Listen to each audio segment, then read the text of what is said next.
김 전 회장이 8개월 동안 도피하면서 굉장히 호화로운 도피 생활을 했던 것으로 알려지고 있습니다. 신문 보겠습니다. 세계일보 보시죠. 김성대 전 회장 태국에서 잡혔는데 호화 도피 생활을 했다. 잡힌 곳도 골프장에서 골프 치다가 잡혔죠. 자, 유명 연예인을 초대해서 생일 파티도 했다. 이런 보도도 나오고 있습니다.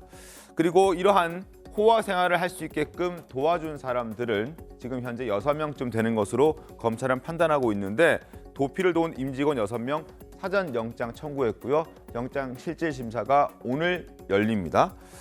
그리고 김치라든지 횟감이라든지 한국에서 갖가지 음식들을 공수해서 베트남에서 태국에서 혹은 싱가포르에서 도피 생활하면서도 충분히 호화롭고 여유 있는 생활들을 했다는 게 드러나고 있습니다.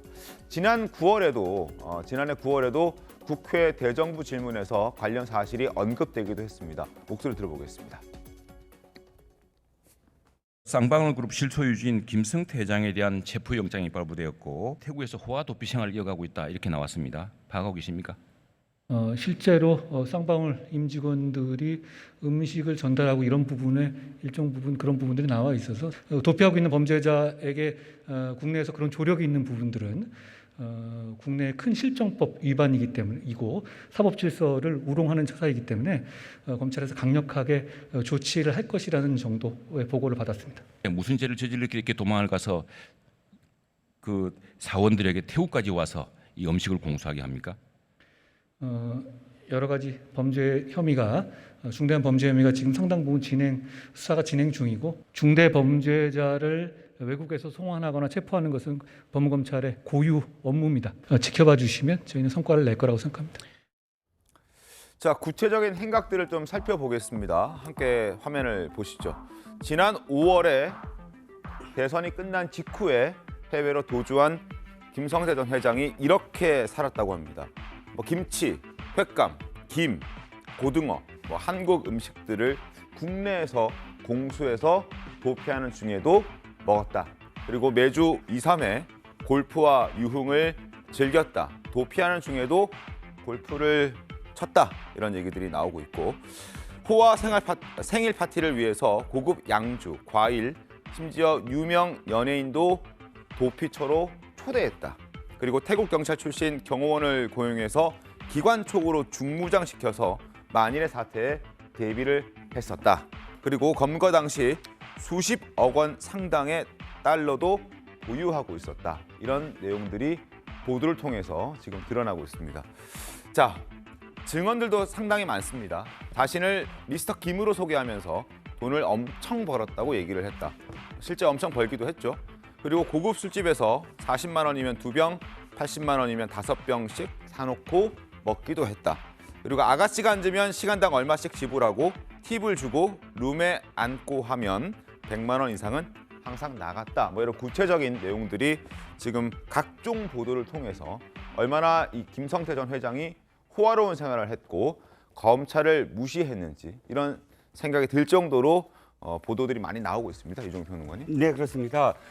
원래는 이렇게 도피를 하면 가장 해야 될 것이 접촉면을 줄이는 것이죠. 그렇죠. 만나는 사람들을 줄여야 됩니다. 그래서 이 만나는 사람이 많을수록 지금 만나는 사람 굉장히 많지 않습니까? 예를 들어서 도박 자금을 댄 여성, 전 한인 회장, 지금 또 연예인들, 네. 또 미모의 여성들, 셀 수 없이 많죠. 이렇게 많다가는 자신의 위치나 자신의 어떤 정보들이 유출될 수 있다. 그래서 접촉면을 최대한 줄여야 되는데 이렇게 대놓고 많은 사람들을 만난다. 전 제가 보기에는 자신을 과대평가하는 편향성이 있다. 즉 자신이 지금까지 했던 걸 보면 김정은 위원장에게 에르메스 말 한 장을 선물했다. 네네. 사실인지 아닌지는 모르지만 어쨌든 언론 보도에 의하면 내가 그런 사람이야.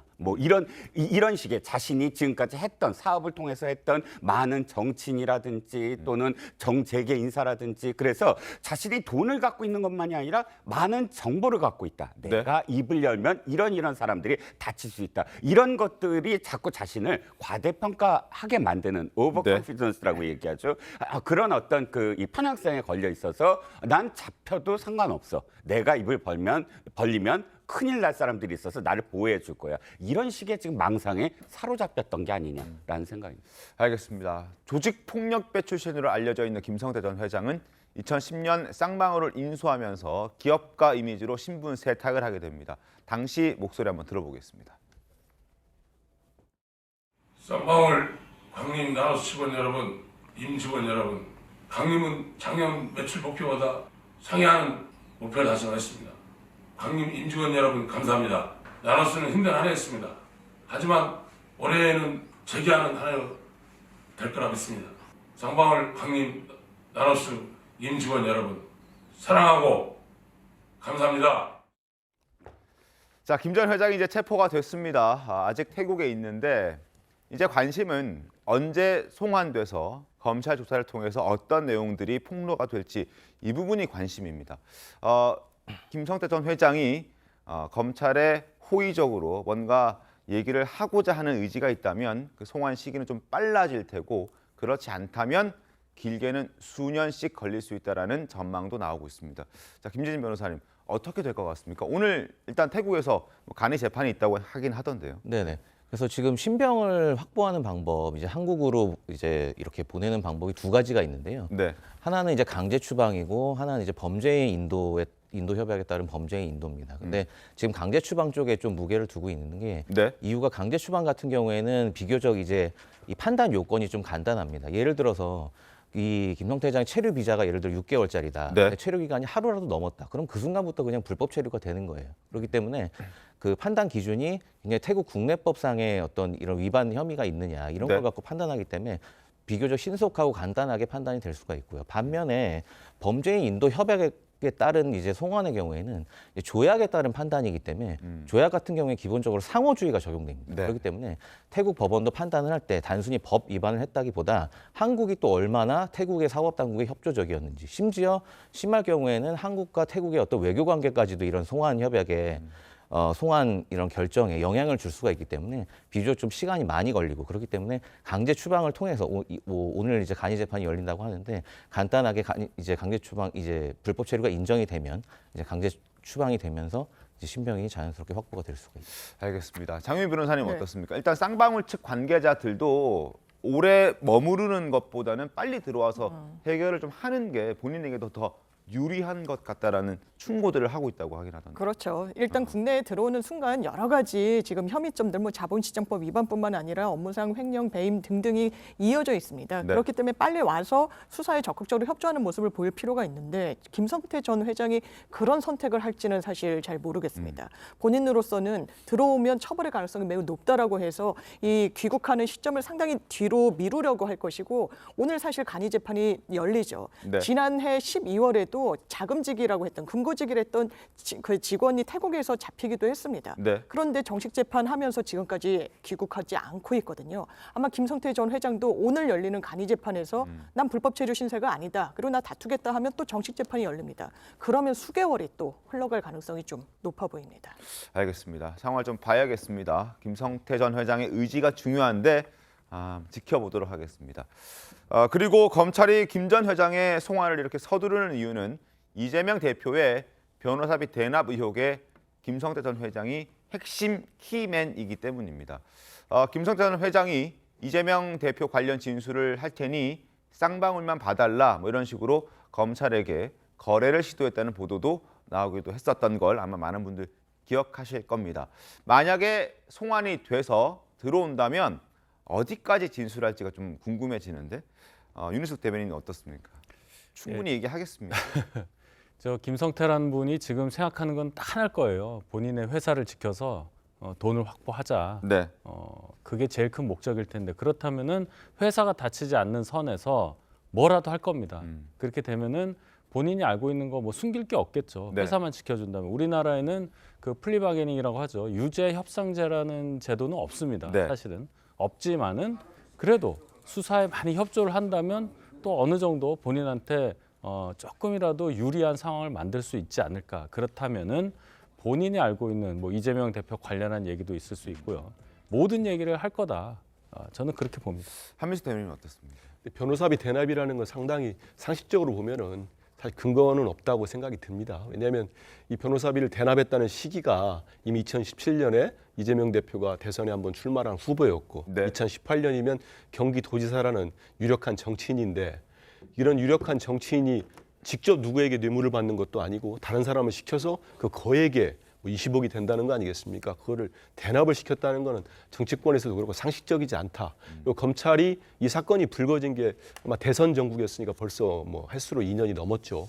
탈탈 털었는데 나오지 않으니까 최근 수사를 보면은 이제 쌍방울 이제 그 김성태 전 회장인가요? 이 부분에 뭐 횡령 혐의랄지 결국 무슨 뭐 대북 사업까지 수사를 하고 있어요. 그 얘기는 변호사비 대납의 어떤 아무리 수사로 나올 게 없다는 생각이 들고요.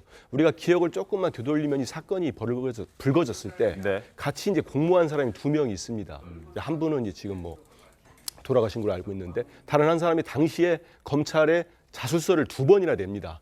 둘이 공모를 했고 부산에 있는 사업가를 속여가지고 그 돈을 많이 뜯어내기 위해서 우리가 조작을 한 거다. 네. 변호사비 대납 의혹 자체가 이렇게 자술서를 냈기 때문에 검찰이 제대로 수사를 한다면 이거는 뭐 전혀 근거 없는 걸 드러날 것 같고요. 아까 앵커 말씀하신 그런 보도를 저도 봤습니다만 네. 제가 기자들한테 또 듣기로는 검찰이 이제 김성태 전 회장을 먼저 이렇게 그 주변 사람을 접촉해서 어떤 뭐 수사에 도움을 받으려고 한다는 그런 얘기들도 있기 때문에 설사 들어오면은 제대로 좀 공명정대하게 공정하게 수사를 했으면 좋겠습니다. 알겠습니다. 자, 상황도 좀 지켜보겠습니다. 그리고 검찰이 김만배 씨가 과거 이재명 대표의 사건을 잘 부탁한다면서 검찰에 로비한 정황도 포착이 됐다고 합니다. 자, 김만배 씨도 새로운 키맨이죠. 이미 기존의 키맨이기도 했었기도 하고요. 그런데 이재명 대표와 김만배 씨는 사실 서로 잘 모른다라고 서로가 서로에게 선을 그어왔던 관계이기도 합니다. 두 사람의 목소리 들어보겠습니다. 이재명 지사랑 친분 부인하는 취지로 말씀하셨는데 사실 그분하고 이재명 지사하고 뭐 특별한 관계도 없고 한번 만나봤습니다. 옛날에 저기 이 인터뷰차. 김만배 화천대 회장이랑 어떤 사이신지 인터뷰 한 번 한 게 전부인지. 저를 인터뷰했던 것도 사실이고요. 제가 그분이 머니투데이 법조팀장 한다는 정도 알고 있죠. 응? 여러분도 지금 취재하셨다가 나중에 저하고 관계된 사업하시면 이렇게 언론에 더 많이 오를 수가 있으니까 앞으로 그런 사업 하지 마십시오. 그 뒤로는 그 김 씨랑 한 번도 만나셨나요? 네, 만난 일 없습니다. 자, 그런데 이런 보도가 나왔습니다. 경향신문 보시죠. 남욱 변호사의 입에서 나온 내용인데요. 김만배 씨가 이재명 당시 시장의 사건 검찰에 잘 봐달라고 부탁했다. 서로 잘 모르는 사이라고 얘기를 하고 있는데 왜 김만배 씨가 이재명 대표 당시 성남시장의 사건을 잘 봐달라고 검찰에 부탁했을까요? 사건 내용은 이겁니다. 두 가지인데 하나는 당시 성남일보가 2013년 12월 당시 성남시장이던 이재명 대표의 형수 욕설, 이 통화 내용을 보도한 것에 대해서 이 대표가 공직선거법 위반 혐의 등으로 고소된 그런 사건.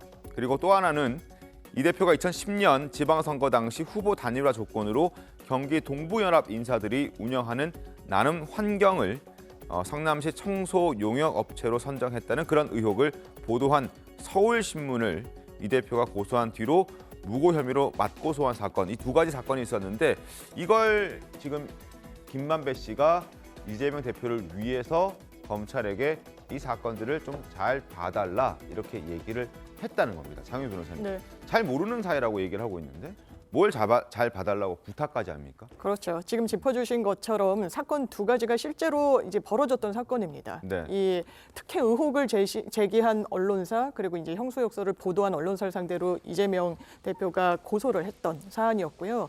그 부분과 관련해서 그런데 이게 정말 이 대장동 사건이 지금 불똥이 막 언론계, 법조계로 좀 튀고 있지 않습니까? 네. 이게 실체가 있는지는 좀 봐야 되는 부분이 있는 것 같습니다. 김만배 씨는 일단 대장동 일당에게 대관 로비를 하라고 영입이 된 그런 성격의 인물입니다. 그래서 여러 가지 발언들을 이른바 정영학 녹취록을 보면 합니다. 지금도 보면 뭐 언론계에 얼마를 줬다, 아니면 뭐 법조계에도 술값을 계산해줬다 그런 맥락에서 지금도 사실 내가 검찰에 좀 잘 봐달라고 전화 한 통 넣었어 이런 취지로 본인을 과시하듯이 이야기를 하고 있는데요. 실제로 그 당시에 담당 검찰을 취재해 보면 그런 식의 청탁을 받은 적도 없다라고 이야기를 하고 있습니다. 그리고 사건 관련인인 변호인이 아닌 제3자 그 당시에 기자 신분이었는지 모르겠지만 실제로 사건과 관련해서 연락을 하기가 쉽지가 않은 구조입니다. 뭐 전화 연결을 한다 해서 연결이 될 리도 또 만무한 부분도 있고요. 그래서 이 진술의 신빙성은 상당히 좀 낮아 보이는 것도 사실인 것 같습니다. 알겠습니다. 이 부분도 뭐 검찰에 들여다보고 있는 부분이고, 그리고 검찰은 이 김만배 씨가 지금 뭐 이 대표에게 유리한 쪽으로 사건 처분이 나도록 해서 어떤 유착 관계를 형성하고자 했던 그런 목적이 있다라고 생각하고 있기 때문에 그 부분 한번 결과를 좀 기다려 보겠습니다.